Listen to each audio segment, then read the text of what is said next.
What is going on, everyone? I'm back on the mic today from Spectral Sound, and welcome to this week's video. And in this tutorial, I'm going to show you how I remade the Evilwave Live Is Life Growl. Now, I got a request on one of my videos a while ago, about a week ago, from Ninja Kevin. He requested Evilwave Live Is Life, the first growl. And I asked, was it that wow bass right after the first chord? And he said, it's the first bass in the drop that sounds kind of wet. And now I'm going to play the first bit. This is a little piece of Evilwave Live His Life, the first bit of the drop. Let's listen to it.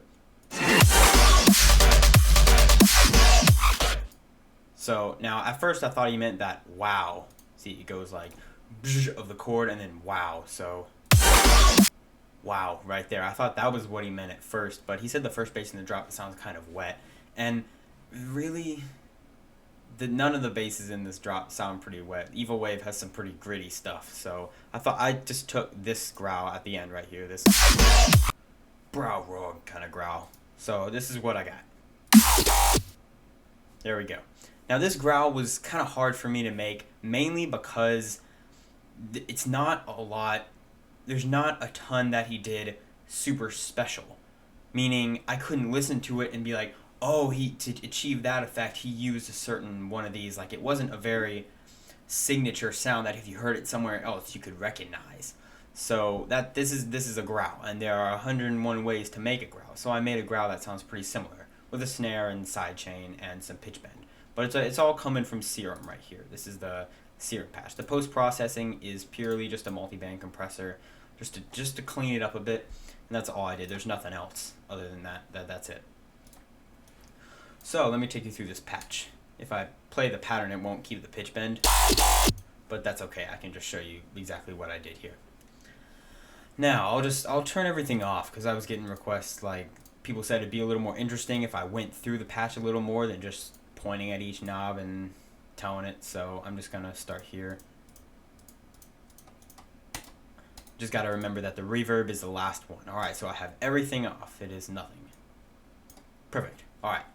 Let's start with Oscillator A. I have a bowed metal, whichever one you want to say.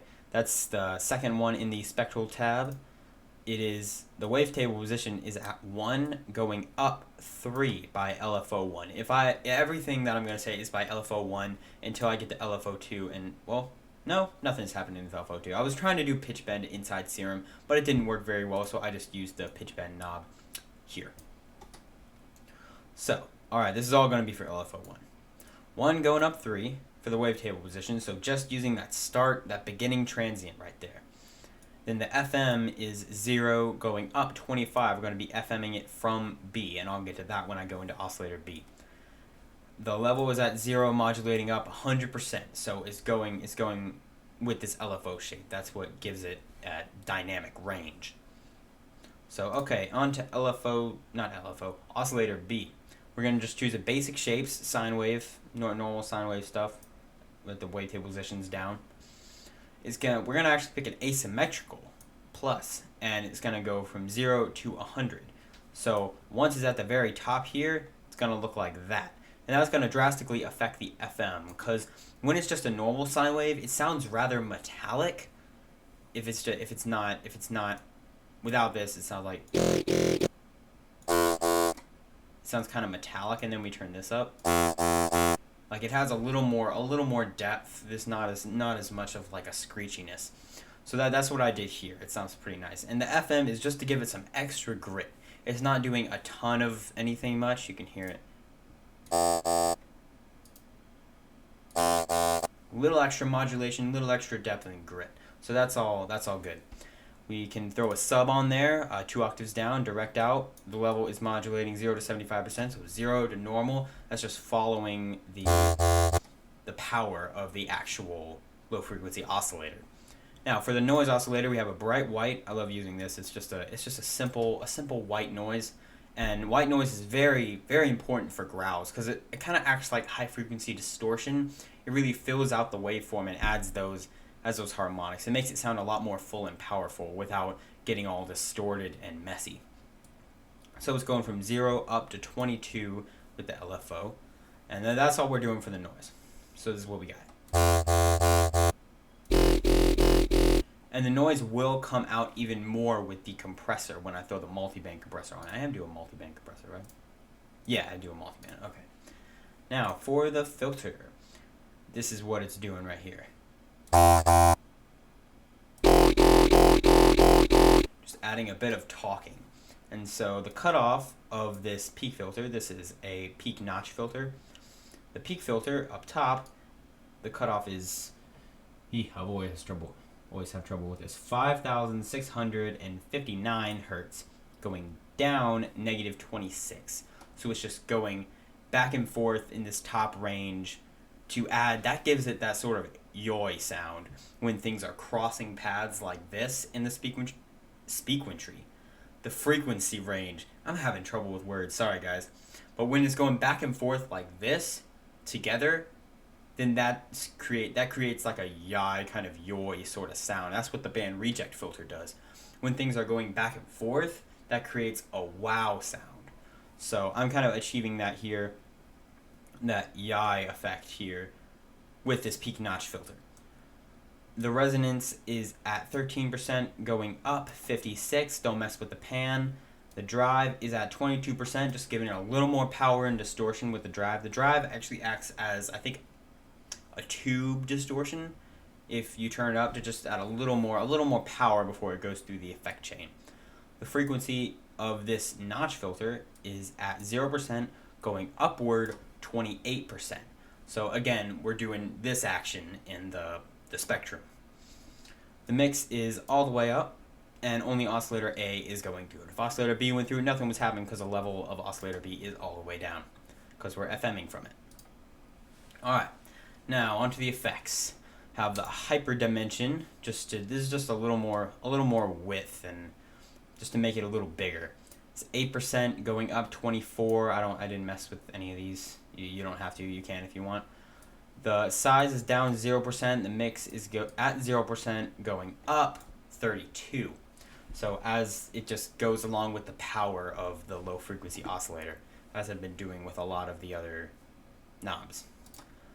The filter is a high pass notch filter. Now we're getting a little more wow. So we're at 26 hertz, going up 50.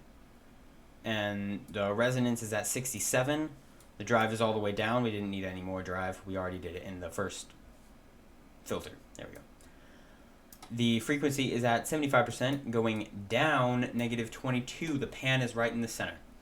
The mix, we're actually modulating the mix here 0% all the way up to 100%. So it's not cutting out all of the low end. We'll cut out a little more when we get out to the EQ, because I'm also using that as a filter. So this is what we got.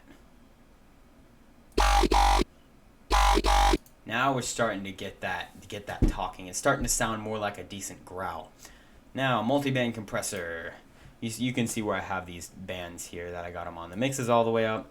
Threshold is at negative 17.1 decibels. The ratio is 4:1. I believe that's normal.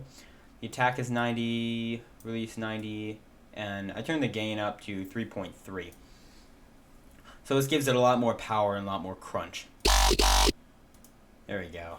Got some nice frequencies in there. Alright, distortion. I'm using a signfold for this one. I love using signfold because it's so interesting.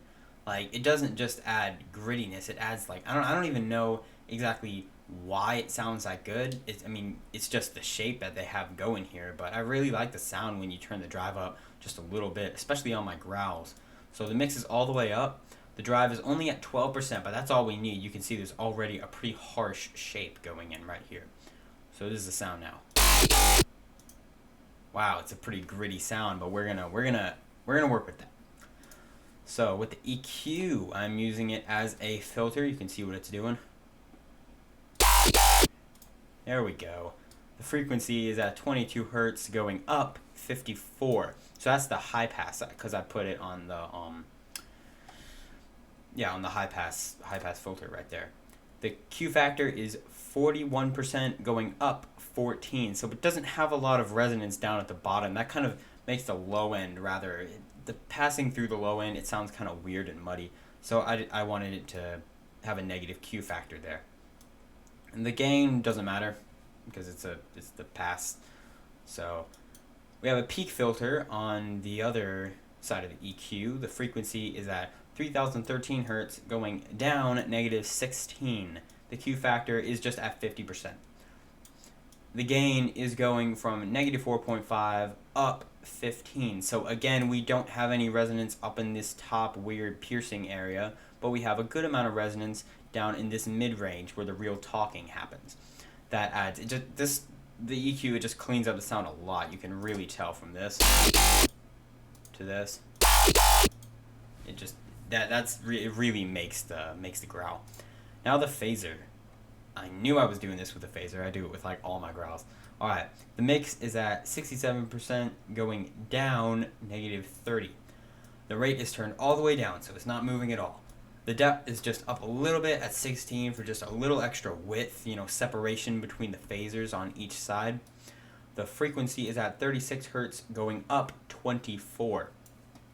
This adds to the wow bit a lot as well, because the phaser, like I said, when things are going back and forth like this, it adds wow. And like this, it adds like a yai or a yoi kind of thing.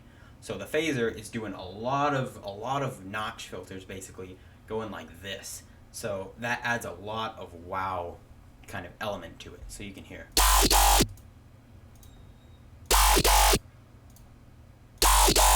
Just helps to kind of clean up the sound. It's subtle because I turned the mix down, but I like it. It kind of cleaned up those muddy frequencies down at the bottom. A chorus to spread things out a bit. The rate is at 0.08 Hertz.